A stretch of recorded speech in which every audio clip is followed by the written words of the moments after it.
Imagine a tiny island, less than a third of a mile long, hidden up a river in West Africa. Today, it's covered in crumbling ruins, swallowed by jungle vines. But this place, Bunce Island, holds a dark and powerful secret. For over 150 years, it was one of the most profitable slave trading castles in Africa, a place where tens of thousands of lives were forever changed.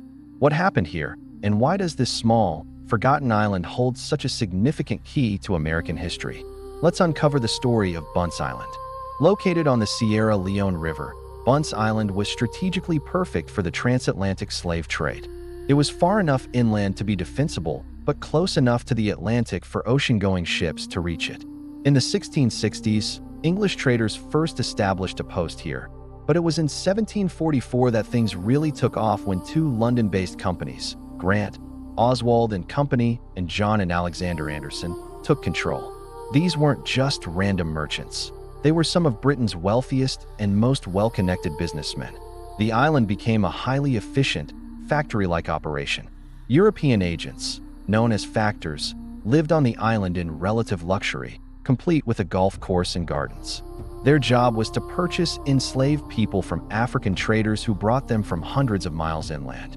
These captives, from diverse ethnic groups like the Mende, Timni, and Kissi, were marched in chains to the coast, their journey ending at the gates of Bunce Island. Once they arrived, they were imprisoned in horrifying conditions in holding areas called barracoons. They were inspected, branded with the company's initials, like B.I., for Bunce Island, and prepared for the most terrifying journey of their lives, the Middle Passage.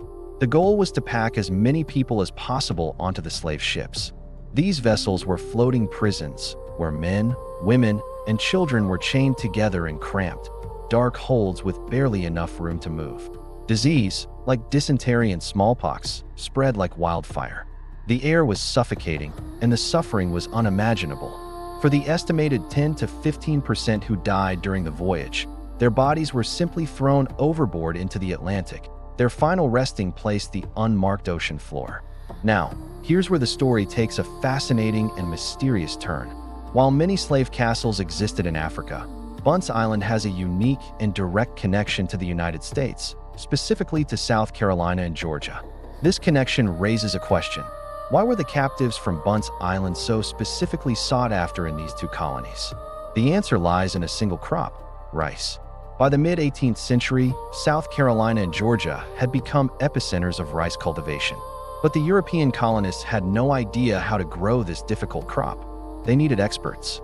And it just so happened that the region of West Africa where Bunce Island operated, often called the Rice Coast, was home to generations of skilled rice farmers. African farmers had been mastering complex rice cultivation techniques for centuries. So, a chilling economic logic took hold. Plantation owners in South Carolina and Georgia specifically demanded enslaved people from this region. They weren't just buying labor, they were buying knowledge. The captives brought from Bunce Island were not just victims. They were unwilling experts whose agricultural genius built the immense wealth of the American Lowcountry. This specific demand created a direct and tragic pipeline of talent from the Rice Coast to the rice plantations of America. It wasn't random, it was a calculated system. This is why Bunce Island is so uniquely tied to American history. The Gullah Geechee people of the South Carolina and Georgia Sea Islands are direct descendants of these very people, and their culture today still retains incredible linguistic and cultural links back to Sierra Leone. This brutal trade involved a complex network of people. The British merchants in London, like Richard Oswald, who later became a British peace commissioner negotiating the end of the American Revolutionary War, grew fantastically wealthy. On the island, European factors managed the trade. And crucially, African chiefs and traders also participated, capturing people from rival groups or during raids and selling them to the Europeans. It was a devastating and complex web of complicity and profit. The French also played a role. As Britain's main rival, French forces attacked and looted Bunce Island multiple times during various wars, including during the American Revolution. After one such attack, the British would rebuild, and the horrific trade would continue. Finally, in 1807, Britain abolished the slave trade. The Royal Navy's West Africa Squadron began patrolling the coast to intercept illegal slave ships, and Bunce Island's purpose vanished overnight. The fort was officially abandoned in 1840. The cannons that once guarded the profitable port fell silent. The offices, the storehouses, and the holding pens for human beings were left to the mercy of the tropical climate. Today, visiting Bunce Island is a haunting experience. What remains are skeletal ruins. You can walk through the remains of the factor's house, see the massive iron cannons rusting away, pointing silently out at the river. The most chilling part is the slave yard and the gate of no return, the final archway through which thousands of people passed before being forced onto ships, leaving their homeland forever.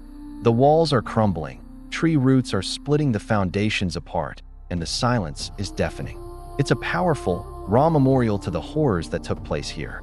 These ruins aren't just decaying stone. They are the physical evidence of a global tragedy, a place where countless stories of loss and survival began. Bunce Island is a stark reminder that history is not always found in pristine monuments, but sometimes in the quiet, forgotten places that have the most important stories to tell. Thank you for watching. Don't forget to like and subscribe for more deep dives into hidden history.